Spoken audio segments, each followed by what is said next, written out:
Hello hello hello. Hello students. तो students अभी मैं आपके साथ जो चीज़ें डिस्कस करने जा रहा हूँ वो ये कि अपने इंडिया का एग्जामिनेशन थोड़ा सा नज़दीक है। 14 नवंबर को हमारा एग्जामिनेशन है। 2021 का पार्ट 2 ये चल रहा है, ठीक है ना। और इसमें ये वही एग्जामिनेशन है जो पोस्टपोन हुआ था, जो पहले 5 सितंबर को होना था। अभी समय आ चुका है कि एग्जामिनेशन का, क्योंकि आना ही है, एक ना एक दिन एग्जामिनेशन होना ही होता है और वो समय बहुत नज़दीक है। मैं कुछ अपनी तरफ से कुछ पॉइंट्स बोलना चाहता हूँ स्टूडेंट्स के साथ। जो मेरी पर्सनल बातचीत होती है, जो काउंसलिंग होती है, उनसे मुझे कुछ बातें पता चली कि स्टूडेंट किस बात से स्ट्रगल कर रहा है। अभी कोई भी स्टूडेंट जो एनडी की प्रिपरेशन कर रहा है, मोस्टली मुझे लगा कि कुछ में ये बातें आ रही है। कुछ तो थोड़ा कॉन्फिडेंस में, कुछ थोड़ा अंडर कॉन्फिडेंस जा रहे हैं, ठीक है ना। तो ओवर कॉन्फिडेंस तो वैसे ना ही हो, ठीक ही है। कॉन्फिडेंस में रहें, इतना रहें कि यार हमने जो पढ़ा हुआ उस पर हमें भरोसा रहे। अब कुछ जो प्रॉब्लम स्टूडेंट्स की आ रही है, कुछ ऐसी है कि यार जो पढ़ा हुआ लग रहा है कि सब भूलते जा रहे हैं। ऐसा एक जेन्युइन फिनोमिना है, ये होता रहता है। ऐसा हर एग्जामिनेशन में ऐसा जरूर लगता है कभी कभी कि यार हम बिल्कुल शून्य हो गए, बिल्कुल कुछ ब्लैंक हो गया, सब कुछ समझ नहीं आ रहा अभी हमने पढ़ा था कि ना। लेकिन जब क्वेश्चन आपके सामने आएगा आप उसे आसानी से टैकल कर लोगे। ये एक अच्छी प्रॉपर्टी है। ऐसा भी होता है, वैसे ऐसा होता है। पर डे जो पढ़ने वाले स्टूडेंट है उनके साथ ऐसा होता है कि उन्हें लगता है कि यार सब चीज़ें कहाँ चली गई, सारी चीज़ें हमने इतना पढ़ा था। बस ये सिर्फ एक छोटा सा टेस्ट होता है ना। ये टेस्ट इस चीज़ का है कि यार आप आखिरी मोमेंट में आप विचलित तो नहीं हो जाते कहीं, आप मतलब परेशान तो नहीं आते छोटी छोटी बातों से। तो आखिरी टाइम पर अगर आपको वहाँ पर पेशेंट बनना है, धीरज रखना है, धैर्य बनाए रखना है अपना, अगर ऐसा हो रहा है तो ये बात बिल्कुल ध्यान रखें। मैं यहाँ खड़े होकर बोल रहा हूँ आपसे, ये बात हर किसी के साथ होती है। अगर आपके साथ भी ऐसा कुछ हो रहा है कि आपको लग रहा है कि यार मैं चीज़ों को भूलता सा जा रहा हूँ, मैंने जो पढ़ा था वो मैं रिवाइज़ नहीं कर पा रहा, क्या हो रहा है, ये होता है। बस ये चीज़ में आपको अपनी जगह पे जम के खड़ा होना पड़ता है और चीज़ों को बहुत कामली आपको चीज़ों को समझना पड़ता है और बिल्कुल बहुत स्ट्रैटेजिकली आपको अब चीज़ों को करना होता है, स्ट्रक्चर बनाना होता है, चीज़ों का रिवीजन करना होता है। अब क्या करें, आपके पास अगर भी 10-12 दिन अगर बचे भी हैं तो आप इस टाइम में बताऊँ कैसे कर सकते हैं चीज़ों को। अपना रिवीजन करना स्टार्ट कर ले। मैथमेटिक्स वाला पोर्शन अलग है, जीएटी का पोर्शन आपका अलग है। जैसे मैथमेटिक्स की मैं बात करूं तो चीज़ों को एक बार रिवीजन करना स्टार्ट कर लीजिए। एक दिन में 2-2 चैप्टर का एटलीस्ट आप रिवीजन कर सकते हो। 2 चैप्टर का एटलीस्ट रिवीजन हमारा हो सकता है आराम से, क्योंकि हमने अभी तक नया कुछ नहीं सीखना है। We have to just revise the things.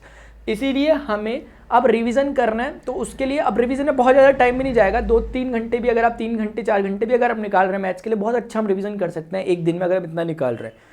अब हमें क्या करना है, जैसे हम कोई टॉपिक पढ़ रहे हैं, मान लिया हमने बाइनोमियल थ्योरम पढ़ना स्टार्ट किया। अब बाइनोमियल थ्योरम पढ़ें, सारा कॉन्सेप्ट पढ़ें, कोई कॉन्सेप्ट, क्योंकि चीज़ें आपने ऑलरेडी वैसे पहले से पढ़ ली होंगी।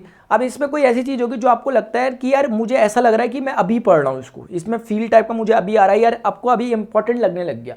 आपको ऐसा लग रहा है कि यार मैंने पढ़ा तो उसे पहले भी था लेकिन ये मुझे अभी न्यू सा लग रहा, ऐसा लग रहा है कि मैंने पहले नहीं पढ़ा था। उस पर हाईलाइटर चला दो, हाईलाइटर चला दो उस पर, और ऐसे ही करके बाइनोमियल से रिलेटेड क्वेश्चंस पे ट्राई करो। ऑलरेडी क्वेश्चंस आप कर चुके होंगे। अब जब आप क्वेश्चंस कर रहे हैं प्रैक्टिस पेपर वगैरह, बहुत ज़्यादा आउट ऑफ सिलेबस जाने की जरूरत नहीं है। जो रिकमेंडेड है, जैसे पाथफाइंडर अगर आपके पास है तो पाथफाइंडर के ही प्रैक्टिस क्वेश्चन कर लें और प्रीवियस ईयर क्वेश्चन थोड़ा सा कर लें, और बहुत ज़्यादा स्ट्रेस में आने की जरूरत नहीं है। जो नहीं हो रहे क्वेश्चन, सॉल्यूशन देखो और बहुत अच्छे से समझो सॉल्यूशन को, और अगली बारी में ये अपने आप से वादा करो कि अगली बारी में हो जाना चाहिए क्योंकि मैंने अब सॉल्यूशन देख लिया। ऐसे क्वेश्चन जो है आपके, जो आपको लग रहा है कि आपने भी ट्राई करा और अभी नहीं हो पा रहा। बाइनोमियल आप पहले पढ़ चुके हो, मतलब जो भी सब टॉपिक आप पढ़ लो आप ऑलरेडी पढ़ चुके हो, लेकिन when you are revising the things आपने देखा कि यार ये जो क्वेश्चन है, ये क्वेश्चन मेरे से नहीं हो पा रहा, and there is a need to watch this, revise this question from its solution. उस समय आपको जाना है, सॉल्यूशन से देखना है, सही है, लेकिन इस क्वेश्चन पे हाईलाइटर चला देना है कि ये क्वेश्चन मैं फर्स्ट अटेम्प्ट पे नहीं कर पाया।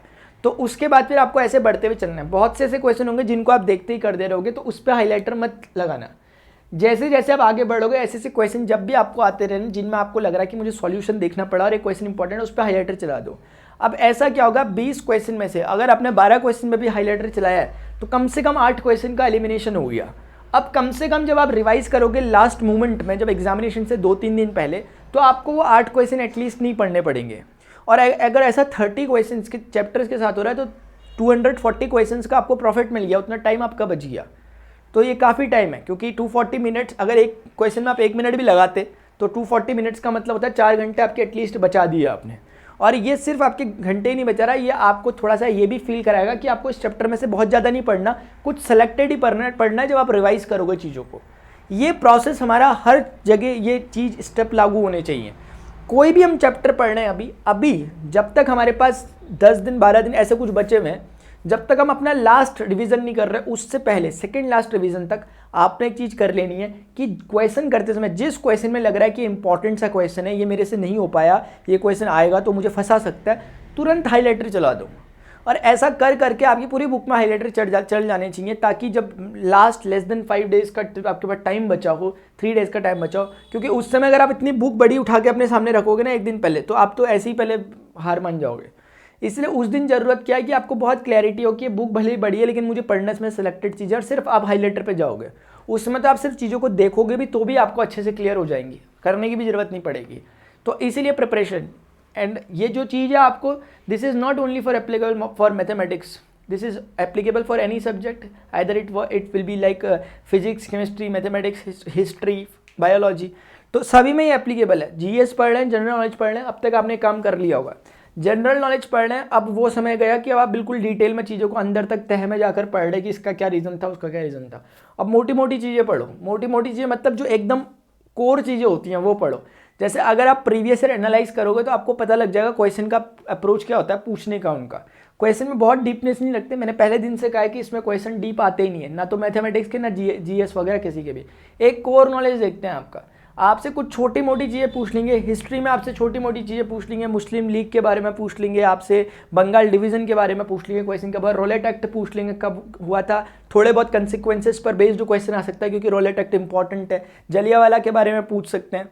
ऐसे ही आपका राउंड टेबल जो कॉन्फ्रेंस हुई थी उसके बारे में पूछ सकते हैं, कितनी बार हुई थी, आपको मेरे ख्याल से 3 बार हुई थी, देख लेना, 30, 31, 32 ऐसा कुछ। और उसके बाद उसमें कब भीमराव अंबेडकर इंडिया की तरफ से रिप्रेजेंट किया था, कभी गांधी जी गए कि भी नहीं गए गोलमेज में, जिसे आप राउंड टेबल कहते हैं। और ऐसे ही पूछ सकते हैं आपसे कुछ भी चीज़ें आपसे पूछ सकते हैं। भारत छोड़ो एक जो आंदोलन हुआ था, जो एक मूवमेंट चला था, वो कब हुआ था, डेट के साथ पता करना। 1942 से काम नहीं चलेगा, 9 अगस्त भी है शायद, तो देखना 9 अगस्त 1942 पूरा एग्जैक्टली डेट के साथ पता हो तो फ़ायदा है इसमें। भारत की स्वतंत्रता के लिए जो इंडिपेंडेंस मिली, जो इनमें से कौन महत्वपूर्ण था, 4 ऑप्शन देंगे, कैबिनेट मिशन, ऐसी जैसी कुछ चीज़ें। कैबिनेट मिशन इंडिया में कब आया था, 1946 आई थिंक। ये चीज़ें इंडिया में जो लाहौर जो एक अधिवेशन जो पहले होते थे, जो कांग्रेस के अधिवेशन होते थे, उनमें लाहौर अधिवेशन कौन से सन में हुआ था, आई थिंक 1929 में हुआ था। ऐसे कर कर लाहौर अधिवेशन के समय अध्यक्ष कौन था उस समय कांग्रेस का, नेताजी सुभाष चंद्र बोस कब कांग्रेस के अध्यक्ष बने थे, एनी बेसेंट कब कांग्रेस की अध्यक्ष थी, महात्मा गांधी ने कब कांग्रेस को रिप्रेजेंट किया था, कौन से सन में, कांग्रेस की स्थापना कब हुई थी, ये चीज़ें। ऐसे करके ये चीज़ें कुछ छोटी मोटी चीज़ें आपसे पूछी जा सकती है हिस्ट्री में। खिलाफत आंदोलन था, उसके क्या वो थे, कारण क्या थे कि किसके कारण वो वाला अपना स्टार्ट हुआ था। तो ये छोटी मोटी चीज़ें आपसे पूछी जा सकती हैं यार। अब इतनी छोटी छोटी चीज़ें, ये मैंने वाला पोर्शन पूछा जो मॉडर्न हिस्ट्री का पोर्शन है। ऐसे करके पीछे से चीज़ें आ सकती है। हड़प्पा सिविलाइजेशन वाली चीज़ों से क्वेश्चन जरूर आ सकता है। खोज किसने की, दयाराम साहनी शायद, तो देखिए ना कब 1921 में डिस्कवर किया था पहली बार। अब उसके बाद मोहनजोदड़ो आ सकता है, कौन सी जो मोहनजोदारो है जिसको बोलते हैं, वो कौन सी नदी के उस पर बसा हुआ था यार, यूफ्रेटस के तट पे था आई थिंक। तो ऐसे करके आ सकता है, आपसे आ सकता है हड़प्पा सिविलाइजेशन कौन सी नदी के तट पे थी, मेरे ख्याल से रावी नदी के तट पे थी, आप कंफर्म कर लेना, मैं ऐसे ही बोल रहा हूँ, चेक कर लेना। ऐसे करके आ सकता है कि भाई पुरानी जो सिविलाइजेशन इनमें से कौन सी, मतलब पुरानी सिविलाइजेशन है, जैसे मिस्र की सभ्यता भी पुरानी सभ्यताओं में से है, इजिप्ट जो सिविलाइजेशन है, अब वो कौन सी नदी के तट पर थी, इजिप्ट वाली, ये क्वेश्चन पूछे जा सकते हैं। ऐसे करके कुछ चीज़ें पूछी जा सकती है कि यार एक मतलब एक नृत्य करती एक महिला की जो एक मूर्ति मिली है वो कौन सी जगह में मिली है, पहली बार चावल किस जगह मिला था, बालाकोट जैसी जगह है आपके पास, ये कहाँ पर है, पंजाब में आपके पास ऐसा कुछ, मतलब मुझे नहीं पता पंजाब में कहाँ पे, देख लेना। ऐसे करके कुछ भी पूछा जा सकता है। ये आपका वहाँ का पोर्शन है, कहाँ का यार, वहाँ का आ सकता है। उसका टाइम इंटरवल क्या था, किसका, हड़प्पा सिविलाइजेशन कौन से टाइम में हुई थी, ऐसी कुछ चीज़ें। आगे चलकर जो कलिंग वॉर हुआ था वो कब हुआ था, कलिंग वॉर किस किस के बीच में हुआ था। ऐसे करके आ सकता है कि भाई जो महापद्मानंद थे, जो घनानंद जिसे कहते हैं, उसके बारे में क्वेश्चन पूछा जा सकता है कि उसने कलिंग में नहरें बनाई थी। नहरें मतलब क्या, वो जो आपकी वो होती हैं कैनाल्स कहते हैं जिन्हें, वो बनाई थी। ऐसे कुछ क्वेश्चन आ सकते हैं। बिंदुसार किसका बेटा था, बिंदुसार किसका पापा था, अशोक के बेटे का नाम, अशोक के पिताजी का नाम क्या था। ऐसे करके कुछ चीज़ें पूछी जा सकती है।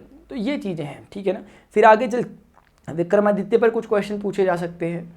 और ऐसे कर करके जब आप आगे, तो इसको पढ़ने का जो मोड होता है, ये मैं आपको इसलिए सारी चीज़ें बोल रहा हूँ ना, अपने आप का एनालाइज भी कर लो कि जितनी बातें मैंने बोली सब की सब माइंड में क्लिक क्लिक क्लिक करते जा रही हैं क्या, ये एनालाइज करने के लिए बोल रहा हूँ मैं बातें, ताकि आपका एनालिसिस भी साथ से चलता रहे। तो ये वाला पोर्शन हो गया जो इनिशियल फेज ऑफ हिस्ट्री रहता है। मेडिवल जो हिस्ट्री रहता है उसके बीच वाला पोर्शन जहाँ पर आपके पास ये सब कुछ होता है, जहाँ पर आपके पास ये मतलब मुग़ल एम्पायर था, इससे पहले की बातें थी, जहाँ पर सारे के सारे जो 712 से बेसिकली स्टार्ट होता है, जब पहली बार मोहम्मद बिन कासिम ने अटैक किया था, है ना, सिंध पर आई थिंक, तो वो वाला 712 में हुआ था, इंपॉर्टेंट है ये भी।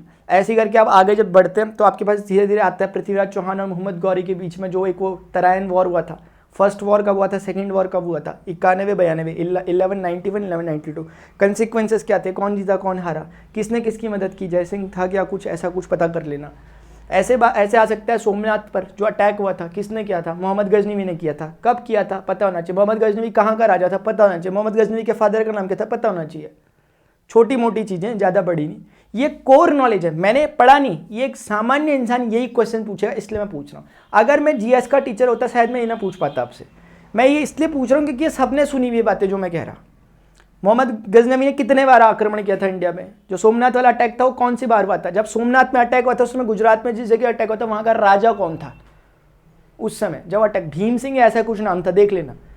तो ये छोटी मोटी चीज़ें पूछे थे। 1100 से जब आप आगे आओगे, इल्तुतमिश, कुतुबुद्दीन ऐबक, इन लोगों की बातें होती है कि भाई वो है कुतुब मीनार है, किसने बनाया, किसने पूरा करवाया, कुतुब मीनार कुतुबुद्दीन ऐबक ने स्टार्ट करा, पूरा इल्तुतमिश ने करवाया।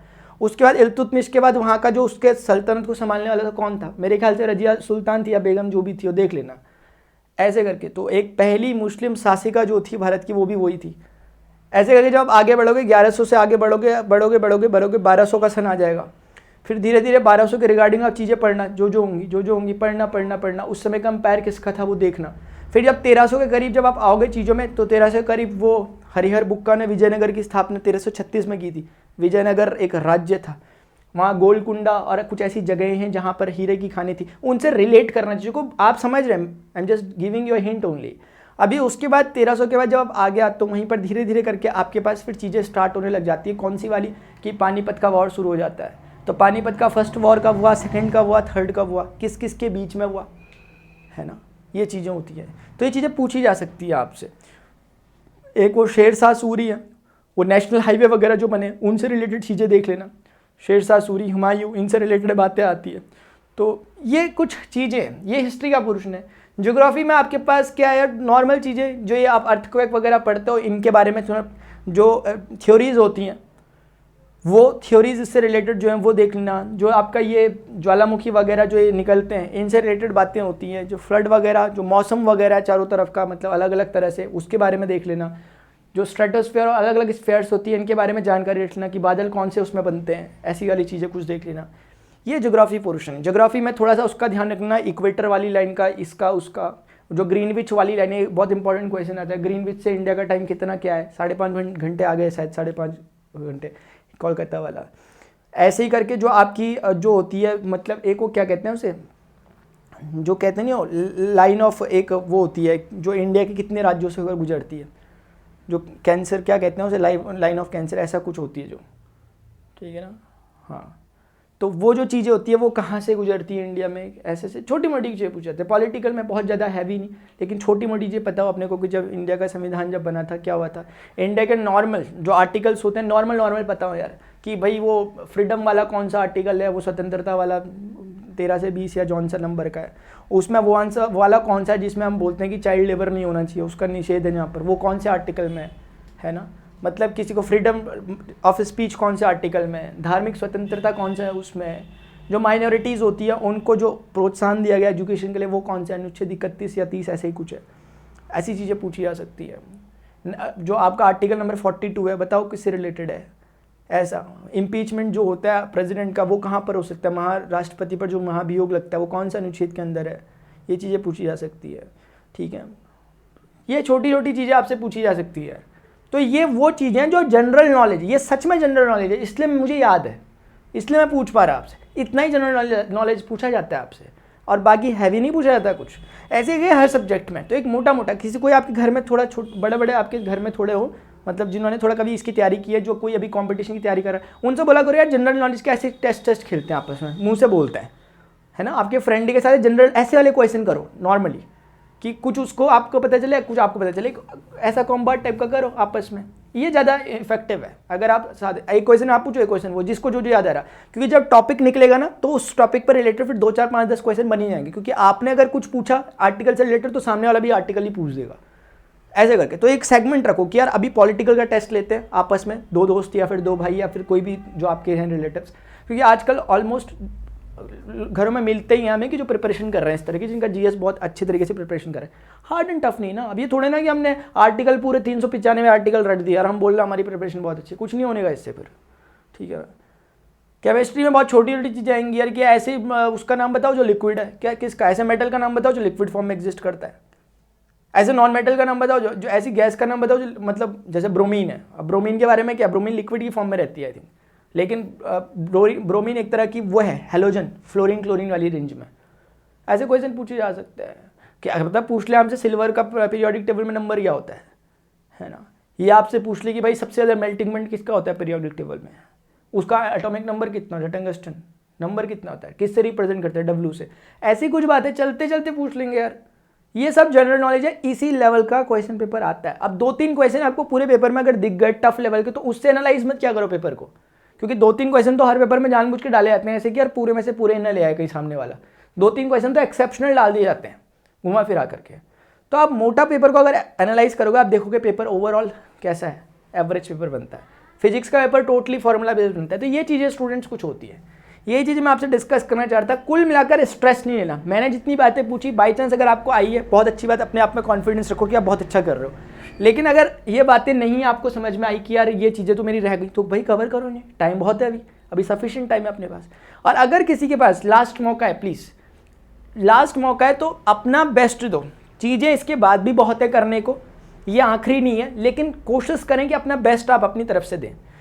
रिग्रेट लोगों को सिर्फ इस चीज़ का होता है कि मैंने तैयारी नहीं की। अगर आपने फुल तैयारी करी है अभी के दिनों में भी, अगर आपने पूरी तैयारी करी बहुत ईमानदारी के साथ, रिजल्ट बहुत दूसरी चीज़ हो जाती है। फिर रिजल्ट एक बहुत दूसरी चीज़ है, आपका इनर सेटिस्फेक्शन बहुत इंपॉर्टेंट है। अगर आपको पढ़ते समय फील है कि यार मैं मेहनत कर रहा हूँ, बस वो मेहनत काफ़ी है, वो जीत है आपकी, ठीक है ना। बाकी एग्जाम निकलना नहीं निकलना वो दूसरी तीसरी बातें होती हैं यार, बहुत तीसरी बातें। जो प्राइमरी चीज़ है कि इनर सेटिस्फेक्शन। मान लिया आपका कैसे भी एग्जाम निकल जाए, आपको ढंग से पता है कि यार मेरे पे तो भरोसा ही नहीं था, आपने तुक्के मार के करा था, मज़ा नहीं है उस पूरी जॉब में, पूरी जॉब खाती रही है आपको पूरी ज़िंदगी भर। इसीलिए ध्यान रखना कि अभी लास्ट जिसके पास अटैम्प्ट है वो पूरी की पूरी जान लगा दे अपनी इस एग्जामिनेशन में, जितना टाइम बचा हुआ अपना बेस्ट दे बस, ताकि आपको एग्जामिनेशन से रहे कि यार एटलीस्ट 15 दिन तो सही मैंने लास्ट टाइम पे इतनी प्रिपरेशन करी थी कि कोई कर नहीं सकता इतनी प्रिपरेशन। एक कॉन्फिडेंस रहे जो आगे आने वाले टाइम में आपको कॉन्फिडेंस देगा। अभी आप लोगों की शुरुआत है, जिसका फर्स्ट अटैम्प्ट है लाइटली मत ले। अगर दे ही रहो एग्जामिनेशन तो जस्टिस करो एग्जामिनेशन के साथ। अगर सेंटर में जाना ही है, पेपर में देना ही है, तो जस्टिस करना। इसीलिए 15 दिन आपको भी इस तरह की मेहनत करनी है कि यार पहला अटैम्प्ट है, हमने जो करना था पहले अटैम्प्ट में हमने गेम 25 कर दिया। बाकी जो बीच के लोग हैं इसमें, वो प्लीज़ वो भी ध्यान रखें, जिनका ना तो फर्स्ट है ना लास्ट अटैम्प्ट है, वो ध्यान रखें कि आप फर्स्ट भी दे चुके हो, कुछ हुआ नहीं, और अगर ऐसे ही रहोगे तो लास्ट में भी कुछ होने नहीं वाला फिर। इसीलिए बीच का अटैम्प्ट डिसाइड करेगा आपके पास कि आप अगले अटैम्प्ट के लिए डिजर्व करते भी हो कि नहीं करते। तो एग्जामिनेशन प्लीज़ यार, लोग अपनी जान लगा रहे हैं इसमें, इसलिए एग्जामिनेशन को हवा में मत बातें करना। एग्जामिनेशन के लिए एग्जामिनेशन बहुत बहुत बहुत इंपॉर्टेंट है। या तो सीधी सी बात है, एग्जामिनेशन जाओ ही मत देने के लिए। अगर जाने की सोच ही रखिए कि मैंने हॉल में जाना ही जाना है वहाँ पर, तो जस्टिस करना बनता है। वो जो पेपर आपके हाथ में आएगा उसके साथ जस्टिस बनता है, उसके लिए मेहनत करनी बनती है। तो उस मेहनत के दम पे जाएं। और मुझे पूरा भरोसा है जो भी स्टूडेंट ने यहाँ तक वीडियो सुना वो डेफिनेटली यार वो एक्सेप्शनल तो है ही, क्योंकि यहाँ तक वीडियो सुनना अच्छे की बस की बात नहीं है। इसीलिए अगर आपने यहाँ तक इस सेशन को देखा मेरे, तो डेफिनेटली आप कुछ बहुत बेहतरीन करने वाले हैं ना। तो यही स्टूडेंट्स बात है। अगर आपके पास अटैम्प्ट्स अभी और हैं, अगर आप लास्ट अटैम्प्ट वाले नहीं हैं, तब मैं बात कह रहा हूँ कि हमारे पास नए बैचेस स्टार्ट करूँगा मैं अनअकैडमी जैसी चीज़ों पर। मैं एडुकेटर हूँ अनअकैडमी लर्निंग प्लेटफॉर्म पे। वहाँ पर कुछ चीज़ें चलती हैं, जैसे कि ये एक फीचर होता है आस्क अ डाउट फीचर।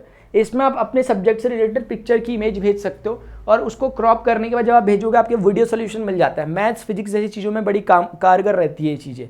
एक ये काम होता है, ये फ्री एक प्रोडक्ट है अनअकैडमी का। दूसरा ये होता है अनअकैडमी का, अगर आप प्लस स्टूडेंट हैं यानी आप प्लस सब्सक्रिप्शन ले रहे हैं, मैं आपको बताऊंगा वो क्या होता है। तो आप अपने एडुकेटर से लाइव क्लास के दौरान एक रिक्वेस्ट भेज सकते हो कि सर हम कुछ पूछना चाहते हैं, और रिक्वेस्ट जाती है, एडुकेटर को लगता है कि राइट टाइम है क्वेश्चन को एडमिट वो उनको एड्रेस करने का, तो फिर वो आपकी एक्सेप्ट करते हैं और आप ऑडियो कॉल में उनसे बात कर क्वेश्चन के अपने रिलेटेड इन्फॉर्मेशन ले सकते हैं। ये भी एक फीचर है। तीसरा फीचर है, this is about subscription. Basically Unacademy subscription मतलब ये होता है कि जब आप अनअकैडमी का सब्सक्रिप्शन ले रहे होते हो तो इसका मतलब आप अनअकैडमी के को कंप्लीटली फ्री एक्सेस कर पाते हो। यानी कि अनअकैडमी में अगर आप एनडी की बात कर रहे हो या आप किसी भी प्रिपरेशन कर रहे हो हर चीज़ के लिए, लेकिन अभी ये एनडी का स्ट्रक्चर लिखा हुआ, अगर आप सब्सक्रिप्शन ले रहे हैं तो फिर क्या होता है, तब आप उस पर्टिकुलर डोमेन में जो भी आपके जितने भी टीचर्स वहाँ पर पढ़ा रहे हैं उन सारे टीचर से, एक ही सब्जेक्ट को 2-2 3-3 4-4 टीचर भी पढ़ाते हैं, हर वीकली बेसिस पर नए नए बैचेस भी लॉन्च होते हैं, तो फिर आप अपनी प्रिपरेशन को अच्छे तरीके से कर सकते हो कि स्ट्रक्चर्ड वे में, क्योंकि फिर कहीं ना कहीं एक फिल्टर्ड स्टूडेंट वहाँ पहुँचते हैं जो कि पर्सनली टीचर्स के या एडुकेटर्स के इंटरेक्शन में रहते हैं, तो फिर पढ़ाई और अच्छे से हो पाती है। और मज़ेदार बात यह है कि इसका जो फीस स्ट्रक्चर है वो इतना हैवी नहीं है, मुझे कहना चाहिए कि ये अफोर्डेबल है काफ़ी ज़्यादा और लेस है। अगर हम किसी ऑफलाइन में जाते हैं, मुझे नहीं लगता कि 7920 में हमें पूरे मंथ का सब्सक्रिप्शन मिल सकता है। ये आफ्टर डिडक्शन है by using this code PRAN31। अगर आप पहली बार अनअकैडमी लर्निंग ऐप पे जा रहे हैं तो भी आप इसे इनवाइट कोड के तौर पर इस्तेमाल कर सकते हैं ताकि आप फ्री प्रोडक्ट को इस्तेमाल कर सकें। अदरवाइज अगर आप इसे यूज़ करते हैं फॉर 12 मंथ 7920 का, यह हमें मतलब मिल रहा है 7920 का, जो कि बहुत अफोर्डेबल है फॉर अ ईयर। और अगर हम फॉर 2 ईयर ले रहे हैं, अगर हम 11th टाइप के स्टूडेंट्स हैं, हमारे पास टाइम अटैम्प्ट इतने मौजूद हैं, तो हम इसको ले सकते हैं 2 ईयर्स के लिए 9504 टाइप का ही मिलता है आफ्टर डिडक्टिंग अमाउंट, ठीक है ना। इसके बाद कोड लगाने के बाद ये अगर 24 मंथ का लेना है, इसमें एक्सटेंशन भी है कुछ की 4 महीने का, 6 ऐसे करके एक्सटेंशन भी है। तो स्टूडेंट्स यही कुछ बातें थी जो मैं आपसे डिस्कस करना चाहता था। होपफुली आप तक बातें पहुंची होंगी। मैंने कुल मिला जुलाकर आपको बात बता दी है कि ये वो टाइम है जब निखर जाओ या बिखर जाओ वाला टाइम है। इस टाइम में please please please under confidence मत जाना। ये नहीं कि मैंने चीज़ें पढ़ ली, कि मैं पहले से कह रहा हूँ कि ये नहीं कि मैंने चीज़ें पढ़ी हैं, मुझे अब समझ नहीं आ रही, अब क्या होगा अब क्या होगा, ऐसे सोचते रहोगे तो कुछ नहीं होगा। प्रॉब्लम्स पर ध्यान जरूर देना है, लेकिन आपका पूरा का पूरा जो एफर्ट्स लगने चाहिए सॉल्यूशन के लिए होने चाहिए। अब प्रॉब्लम्स हैं वो पता है हमें, है सबके पास प्रॉब्लम है, आप ही अनोखे नहीं हो, सबके पास ये दिक्कतें हो रही हैं, लेकिन जीतेगा वो। ये एक टेस्ट है, ये भी एक टेस्ट है। एग्जाम सिर्फ वो नहीं होने वाला जहाँ पे आप गोले भरोगे बैठ के। एग्जामिनेशन का एक फेज ये भी है कि जिसमें ये देखा जा रहा है कि स्टूडेंट एग्जामिनेशन में बैठने को डिजर्व करता है। यार ये एग्जामिनेशन आपको बहुत डर आएगा एग्जामिनेशन हॉल में जाने से पहले भी, लेकिन ये डर सिर्फ छलावा है, इल्यूजन, जस्ट मिराज ओनली। ये है नहीं असल में डर, ये आपके मन की बनाई हुई कल्पनाएं हैं कि मैं प्रोडक्टिव नहीं हो पा रहा, यार मैं चीज़ों को पढ़ नहीं पा रहा, मैंने जो पहले पढ़ा था मैं भूल गया। ये सब चीज़ें कुछ नहीं है, ये आपका दिमाग आपको सिर्फ बहाने दे रहा। हमें इन चीज़ों को साइड में हटाना है, सीधे अपनी बुक निकालनी है और चीज़ों को पढ़ना है, स्ट्रक्चर वे में पहले पढ़ना है। ऐसा नहीं कि हम बोल रहे हैं अभी हम फिजिक्स पढ़ने बैठे, थोड़ी देर में मेरा मन करने लग गया मैं मैथ्स पढ़नी है, ऐसा भी नहीं चलेगा। पहले से आज कल का शेड्यूल आज बन जाना चाहिए रात में सोने से पहले कि यार कल मुझे कौन से सब्जेक्ट पढ़ने हैं और उस शेड्यूल पर स्टिक होकर हमें पढ़ना है। और ऐसा आप 10 दिन भी करो, एक फील और मज़ा नहीं आएगा तो बोल देना। तो स्टूडेंट्स फिलहाल अभी के लिए इतना ही, मिलते हैं अपने नेक्स्ट लेक्चर में। Till then good bye, see you, take care, जय हिंद। मिलते हैं यार आपके रिजल्ट के दौरान।